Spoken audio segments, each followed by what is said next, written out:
নমস্কার বন্ধুরা, পিঙ্কি রান্নাঘরে আজ একটি অন্যরকম রেসিপি নিয়ে চলে এসেছি। অনেক সময় হয় রাতে বেঁচে যাওয়া যে ভাতটা থাকে বা দুপুরবেলা খাওয়ার পরে যে ভাতটা থাকে, ওই ভাতটা দিয়ে কী করবো আমরা ভেবে পারি না। কিন্তু হয়তো ওই ঠান্ডা ভাতটা খেতে ভালোও লাগে না। তো আজকে আমি একটু সেই ভাত দিয়ে একটা অন্যরকম রেসিপি তৈরি করব। যেটা তৈরি করতে লাগবে, এই যে আমি নিয়েছি ক্যাপসিকাম, টমেটো, কাঁচা লঙ্কা চিড়ে নিয়েছি, গাজর নিয়েছি, পেঁয়াজ আর বিনস। আর এগুলো যদি নাও থাকে, এগুলো ছাড়াও আপনি পেঁয়াজ, আলু আর সর্ষে ফোড়ন দিয়েও করতে পারেন। আর নেব একটা ডিম। এইটা দিয়ে আজকে আমি রান্নাটা করব। আমি কড়াই বসিয়ে দিয়েছি, কড়াই গরম হয়ে গেছে, তেল দিয়ে দিচ্ছি কড়াইতে সবজিগুলো ভেজে নেওয়ার জন্য। তেলটা গরম হয়ে গেছে, তেলের মধ্যে আমি শুকনো লঙ্কা দিয়ে দেবো, একটু সর্ষে।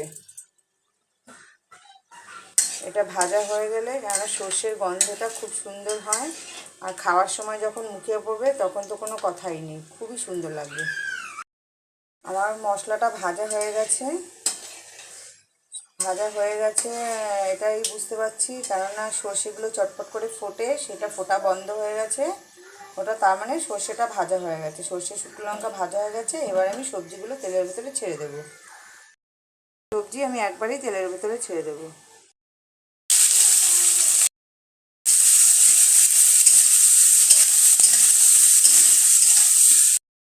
একটু নুন, ভালো করে নাড়াচাড়া দিয়ে নেব।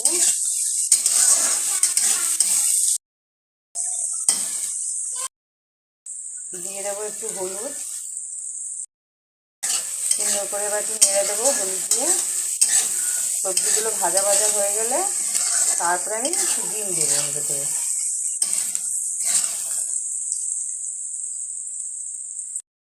আমার সবজিগুলো কিন্তু পুরো ভাজা হয়ে গেছে। এবার আমি সবজিগুলোকে একটু কড়াই থেকে তুলবো না, যেহেতু সহজেই রান্নাটা করছি, তার কড়াই থেকে তুলবো না। আমি সবজিগুলোকে এক সাইড করে দেবো। সাইড করে আমি এখানেই ডিম ভেঙে ছেড়ে দেবো। ডিমটা আমি ভেঙে তেলের ভেতরে দিয়ে দিয়েছি। এটাকে একটু নাড়িয়ে চাড়িয়ে ভেঙে ভেজে নেব। ডিমের সঙ্গে নেড়ে চেড়ে ভেজে নিয়েছি। এইবার আমি একটু মিষ্টি দিয়ে দেবো, এবার ভালো করে নাড়াচাড়া দিয়ে নেব।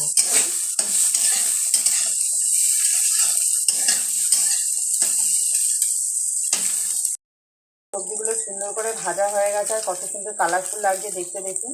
এবার আমি ভাতগুলো ছেড়ে দেবো এর ভেতরে। ভাতটা আমি এর ভেতরে এবার ছেড়ে দেবো।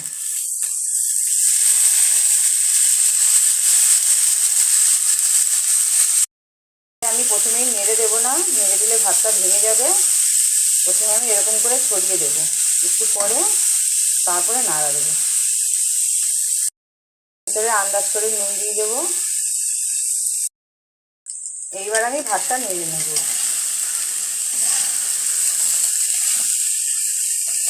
দেখুন কত সুন্দর লাগছে দেখতে। এটা কিন্তু আপনারা যদি মনে করেন নিরামিষভাবে করবেন, তো নিরামিষভাবেও করতে পারেন। আপনাদের ঘরে যে সমস্ত সবজি থাকে সেই সবজিগুলো দিয়ে আগে ভেজে নেবেন।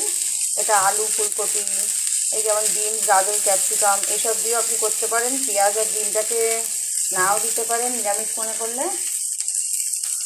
আর এইভাবে রান্না করলে খাবারটা খেতে খুব সুন্দর লাগে, মনেই হবে না যে আপনি এটা বাসি ভাত খাচ্ছেন। আমার এটা কিন্তু হয়ে এসছে, আর 5 মিনিটের মতো নাড়াচাড়া করলে আমার খাবারটা রেডি হয়ে যাবে।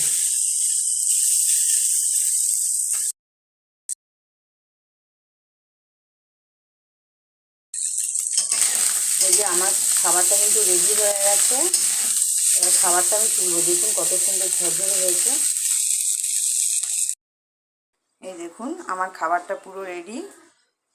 এই রান্নাটা যদি ভালো লাগে, লাইক, কমেন্ট, শেয়ার করবেন, আর আমার চ্যানেলটিকে একটু ফলো করে দেবেন।